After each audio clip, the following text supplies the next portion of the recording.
Bonjour, ça me fait plaisir de te retrouver aujourd'hui. C'est bon d'être ensemble encore pour partager hier la grandeur de la miséricorde de Jésus. Et aujourd'hui, c'est aussi sa sagesse qu'on veut contempler. J'ai une question à te poser en commençant. Est-ce que déjà une fois, tes parents t'ont dit « Mais vas-tu comprendre? Vas-tu comprendre?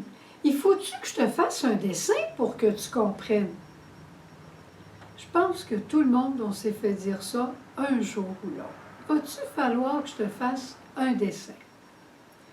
Ben, Jésus, peut-être que des fois nos parents nous le disaient avec un brin d'impatience, mais c'est un peu la même chose que Jésus dans l'Évangile aujourd'hui dit.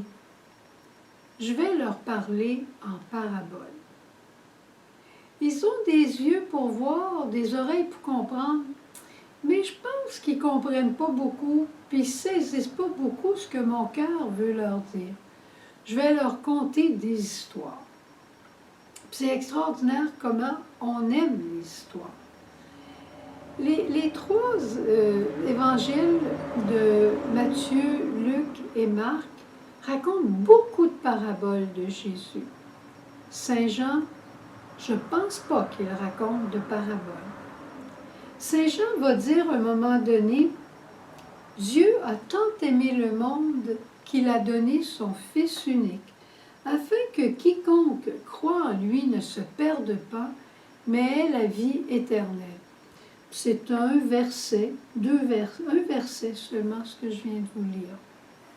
Luc va nous donner 3 paraboles sur la miséricorde.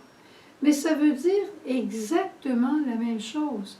Je ne suis pas venu dans le monde pour juger, mais je suis venu pour le sauver. Et je ne juge pas mon fils qui revient. Je le prends dans mes bras et je l'aime. On a besoin de paraboles. Tous les 3 autres évangiles vont parler des paraboles du levain, des paraboles du royaume éternel, vont parler de la perle, un homme qui a trouvé une perle et qui vend tout ce qu'il possède, il achète le terrain, puis il a la perle. Et Saint Jean va nous dire, oui, de sa plénitude, nous avons tout reçu et tous reçu. Qu'est-ce qu'il faut comprendre à travers ça? Dans l'évangile de Saint Jean, il y a des rencontres. Jésus rencontre Nicodème, il rencontre la Samaritaine, il va rencontrer l'aveugle, il va rencontrer Marie et Marthe. Jésus fait des rencontres et les gens se mettent à son écoute, exactement comme on a chanté au début. Ouvre mon oreille à ta parole, Seigneur. Si aujourd'hui, là, on demandait, tu sais, Saint Jean, on dit que c'est celui qui a mis son oreille sur le cœur de Jésus. Il a compris le cœur de Jésus en l'écoutant et il a compris avec son propre cœur.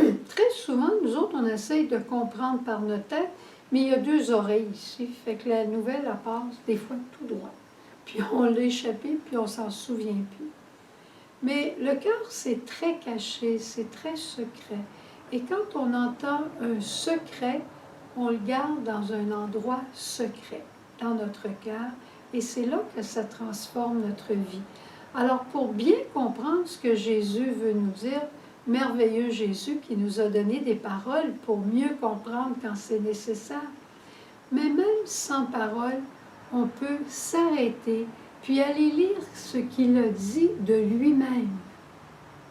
On peut regarder Jean 13, Jean 14, Jean 15, Jean 16, tout ce que Jésus a dit de lui-même, Jean 17, son merveilleux grand poème sur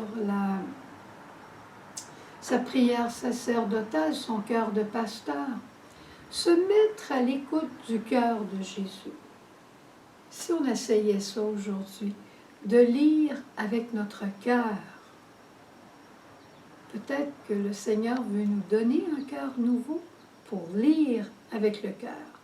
Alors allons à la chapelle et demandons à Jésus de nous donner ce cœur nouveau qui va comprendre de l'intérieur ce que Jésus veut nous dire du plus profond de son propre cœur. Au revoir, puis à demain. Hein?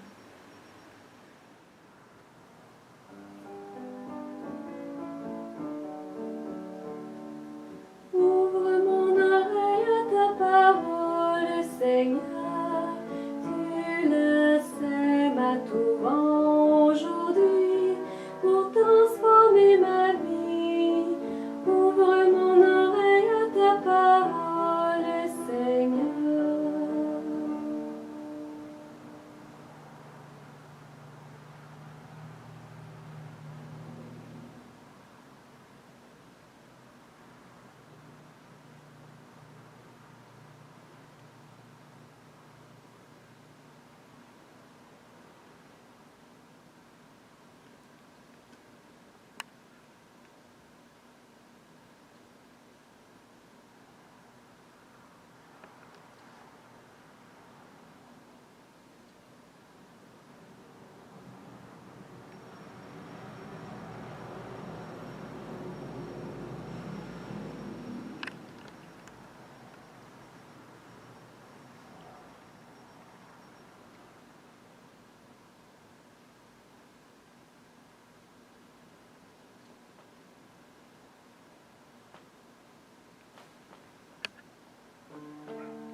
Mère d'écoute à te regarder, oui sans aucun doute, ton Dieu t'a parlé, et dans mon cœur je veux t'imiter.